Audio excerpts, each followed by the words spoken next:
नमस्कार, नमो बुद्धाय, जय भीम। हम इस वक्त एरोली में हैं, एरोली नवी मुंबई।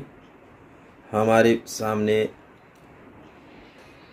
आरपीआई अठावले गुट के प्रदेश उपाध्यक्ष हैं, जो महाराष्ट्र के जिम्मेदारी इनके नवी मुंबई के प्रभारी हैं, नवी मुंबई के प्रभारी भी हैं और इनके कंधों पर बहुत बड़ी जिम्मेदारी है पूरे महाराष्ट्र की।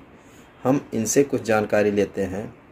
सर, आपका हमारे चैनल में स्वागत है। सर, हम आपसे जानकारी करते हैं कि आपके महाराष्ट्र में इतनी राजनीतिक पार्टियां बन गई हैं, जो सबसे ज़्यादा एससी, एसटी, ओबीसी के लोग, ओबीसी के तो कम लेकिन एससी के लोग सबसे ज़्यादा राजनीतिक पार्टियां बना दिए हैं।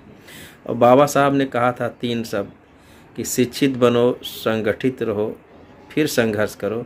और यहाँ बटे हुए हैं और इसी का, जैसे एक चिंगारी कहीं सुलगती है तो आग लगती है, उसी तरह हमारे उत्तर प्रदेश में भी हो गया कि एक बहुजन समाज पार्टी था और फिर एक समाजवादी पार्टी था। इस समय तमाम राजनीतिक पार्टियां एससी, एसटी, ओबीसी लोग बना लिए हैं। तो ये समाज बंट रहा है कि संगठित हो रहा है, इस पर आप क्या राय देंगे?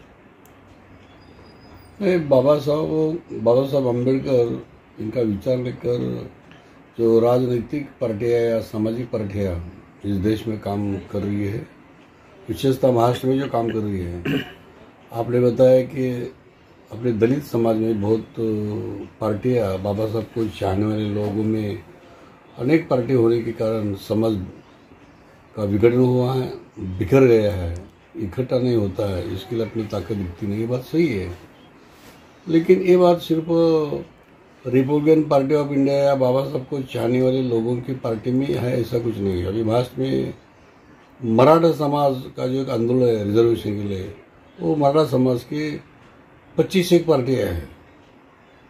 अभी शरद पवार है, उनका भाई का लड़का अजित पवार है, उनका गुट अलग है।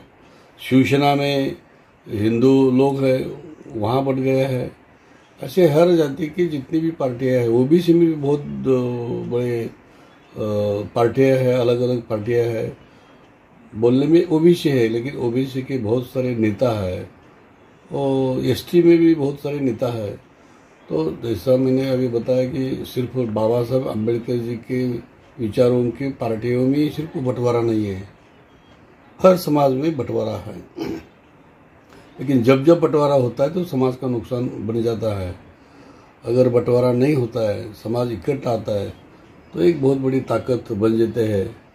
और ताकत बनने के बाद जो समस्या अपने समाज की होती है, वो समस्या हल करने के लिए, समाज सुधारने के लिए और इकट्ठा होना, ये बहुत बड़ी जरूरी बात है। बाबा साहब ने कहा था,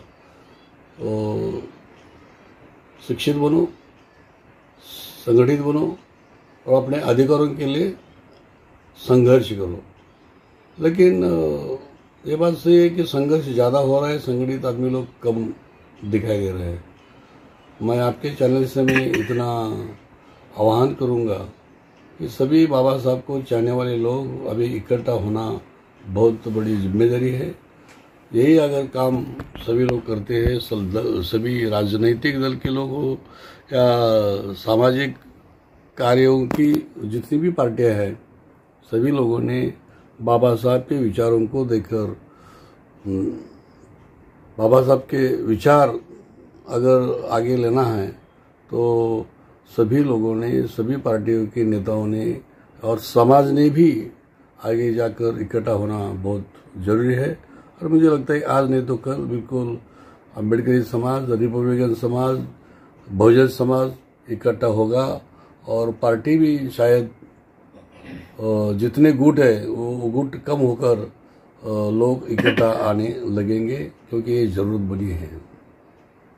लेकिन ऐसा तो नहीं लगता कि इकट्ठा होंगे, क्योंकि सब अपने आप को राष्ट्रीय अध्यक्ष होना चाहते हैं नेता में, और फिर अपने आप को कि हम मुख्यमंत्री के दावेदार होंगे। कोई अपने आप को छोटा नहीं होना चाह रहा राजनीति की इस पार्टी में। अभी क्या हो गया है, जब बाबा साहब जिंदा थे तो सिर्फ बाबा साहब ही नेता थे समाज के। बाबा साहब जाने के बाद या हर कोई लोगों को लगता है कि मैं खुद बाबा साहब हूँ, मैं बाबा साहब का विचारों का फॉलोअर हूँ, तो मैं मेरे तरीके से, मेरे विचारों से बाबा साहब की पार्टी चलाऊंगा, और इसलिए ये जो बंटवारा है ऐसा हुआ है। लेकिन आशा करते हैं ये जो बंटवारा जितना हुआ है वो बंटवारा अभी खत्म होने के लिए सभी लोगों ने प्रयास करना चाहिए। और आपने अभी कहा कि आजकल के बच्चे लोग वो भी खुद को बाबा साहब समझ ले, काम तो करना नहीं है, लेकिन बाबा साहब जय भीम बोलो और किधर भी चलो, ये जो हो रहा है समाज में ये बंद होना चाहिए।